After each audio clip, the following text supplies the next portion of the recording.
The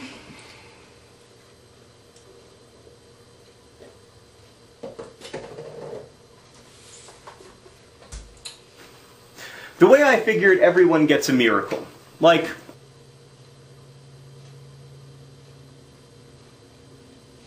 I'll probably never be struck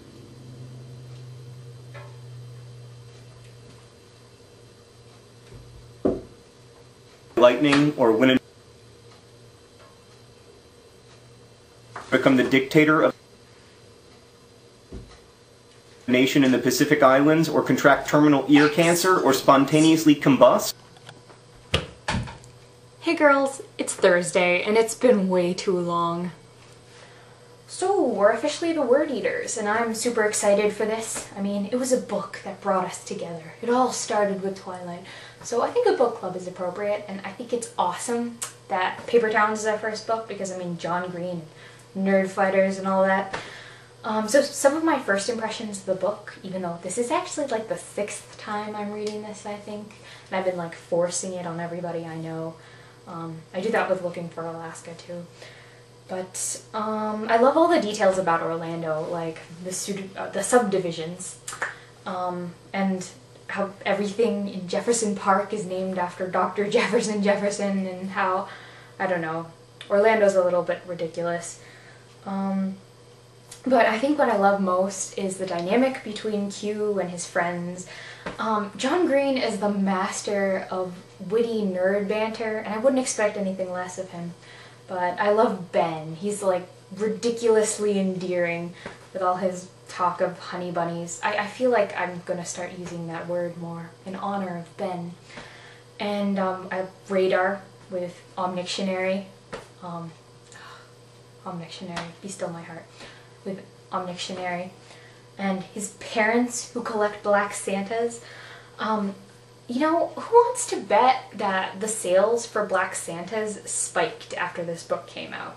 I mean, I'm considering buying a black Santa. I mean, I'm trying to convince my parents, you know, we're not going to accept the image of a Caucasian Santa anymore. No, we're gonna have a black Santa this year, if I have my way. I think one of the most significant parts of the beginning of this book is that Margot is established as this completely larger-than-life character.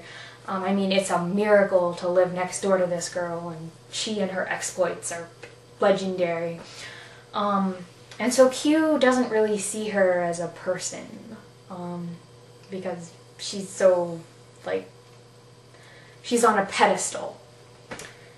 So I'm actually filming in the kitchen today at 1 o'clock in the morning, because I had to wait for everyone to go to sleep because we have visitors and they're actually sleeping in the room next to me and in the basement, so like no place is safe to film.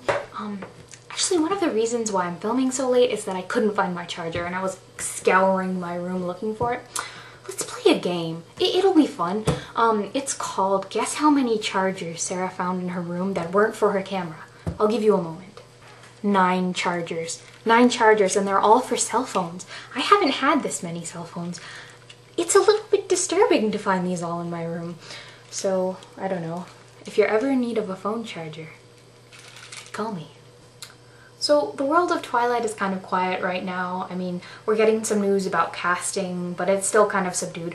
So here are some other vampire-related recommendations. The first is, like, The Vampire Chronicles. I don't know why it took me so long to get into them. It took a lot of prodding from one of my best friends. She's like really into them. I'm on Armand's book right now.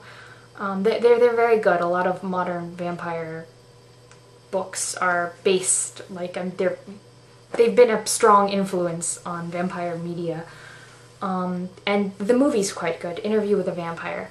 Queen of the Damned is terrible. The movie, I mean, I couldn't, no. Yeah, it's one of the worst movies I've ever seen. But Interview with a Vampire is good. And then also, one of the best films I've seen recently, and probably my favorite vampire film ever, is Let the Right One In, which is this Swedish film. It's really quiet and really dark, but I love it. The soundtrack and I've been listening to the soundtrack nonstop. It's really good. But if you see it, don't watch the DVD version because the subtitles are awful. The translation, it's terrible. So watch the original translation. You can find that online. I will see you next week. That was kind of creepy, but I hope that I will see you next week. And I hope to see Stephanie tomorrow or today. Because yes, it's already today. I'm sorry this video is coming so late and now I'm rambling, so goodbye.